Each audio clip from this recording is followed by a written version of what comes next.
So ఇక్కడ programme చూడండి. Programme మనకి స్ట్రక్చర్స్ అండ్ ఫంక్షన్స్ కాంబినేషన్ లో ఉంది. Structures and functions. సో ఈ పార్ట్ చూడండి. Line number 3, 4, 5, 6 is structure definition. ఈ స్ట్రక్చర్ డెఫినిషన్ మనం అవుట్ సైడ్ మెయిన్ ఇచ్చాం. What is the name of the structure? Rectangle. Structure members ఏమున్నాయి? LEN, BRD అంటే length, breadth. So ఈ ప్రోగ్రామ్ లో ఒక ఫంక్షన్ ఉంది. Function name area and line number 8 వచ్చేసి function declaration. So function declaration, function definition, function call, అలాగే structure definition, structure variable declaration, ఇవన్నీ కూడా మీరు జాగ్రత్తగా గమనించాలి. So function name area, 2 parameters ఉన్నాయి, float comma float. Line number 13 లో structure variable declaration. Structure variable ని డిక్లేర్ చేసాము. స్ట్రక్చర్ నేమ్ ఏంటి? Rectangle. Structure variable R. So enter length, breadth, scanf, r.len, r.brd. Structures లో మనం డేటా యాక్సెస్ చేయాలి అంటే structure variable dot use చేయాలి. So line number 16 area r.len, r.brd. This is function call. So area అనే function ని మనం call చేసాము. So ఇక్కడ ప్రోగ్రామ్ ఏంటిది? Structures functions combination. We're passing the members of the structure as parameters to the function. ఇక్కడ area అనే ఒక function ఉంది. ఆ ఫంక్షన్ కి మనం లెంగ్త్, బ్రెడ్త్ ని పాస్ చేస్తున్నాం, ఇండివిజువల్ మెంబర్స్ ని.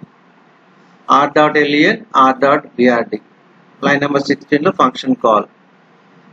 ఈ ఫంక్షన్ డెఫినిషన్ ఎక్కడ ఉంది? లైన్ నెంబర్ 21 నుంచి ఉంది చూడండి. Int area, area is equal to a into b and length and breadth display చేసాం మనం. ఇక్కడ important concept is function definition లో float a comma float b అన్నాం. ఫంక్షన్ కాల్ లో r.len, r.brd. r.len a కి పాస్ అవుతుంది, r.brd b కి pass అవుతుంది. మీకు తెలుసు కాల్ బై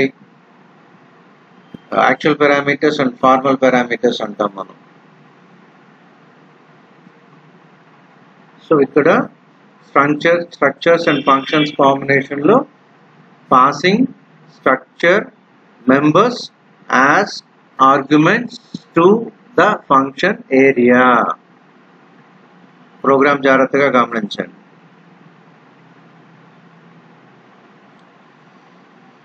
సో ఇక్కడ ఇంకొక ప్రోగ్రామ్ ఉంది మనకి స్ట్రక్చర్స్ అండ్ ఫంక్షన్స్ లో. ఇందాక ఏం చేసాం మనం? స్ట్రక్చర్ మెంబర్స్ నే పాస్ చేసాము. బట్ ఇక్కడ ఏం చేస్తున్నామో చూడండి. Line number 3 structure definition, structure name rectangle, length, breadth, ఏరియాకి AR అని యూజ్ చేసాం ఇక్కడ. And function declaration, function name area. ఇక్కడ క్లియర్ గా అబ్జర్వ్ చేయండి, ఇంట్ ఏరియా బ్రాకెట్స్ లో స్ట్రక్ట్ రెక్టాంగిల్ అని ఉంది. ఇప్పుడు మనము అడిషన్ ఆఫ్ 2 నెంబర్స్ చేసినప్పుడు ఇంట్ యాడ్ బ్రాకెట్స్ లో ఇంట్ కామా ఇంట్ అని ఇస్తాం. బ్రాకెట్స్ లో డేటా టైప్ వస్తుంది, కానీ ఇక్కడ స్ట్రక్ట్ రెక్టాంగిల్ అని వచ్చింది అంటే ఏంటి అర్థం? నువ్వు ఫంక్షన్ లోకి స్ట్రక్చర్ వేరియబుల్ ని పాస్ చేస్తున్నావు. str స్ట్రక్ట్ పక్కన స్ట్రక్చర్ నేమ్ వచ్చింది కదా. సో ఏరియా అనేది ఒక function passing structure variable as member. So what is structure variable? Line number 14 lo structure variable undi r, and this is your function call. Student, area of r. What is r? Structure variable. Structure variable ni manam function lo argument kinda pass చేస్తున్నాం. అందుకే line number 9 లో function declaration అలా ఇవ్వాల్సి వచ్చింది. ఇప్పుడు function definition చూడండి, line number 22 నుంచి ఉంది.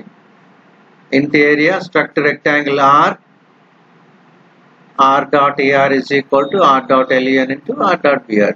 Everything is common. So first program లో స్ట్రక్చర్ మెంబర్స్ ని ఆర్గ్యుమెంట్స్ కింద పాస్ చేశాము. సెకండ్ ప్రోగ్రామ్ లో స్ట్రక్చర్ వేరియబుల్ ని ఆర్గ్యుమెంట్ కింద పాస్ చేశాము. Function argument, function name area.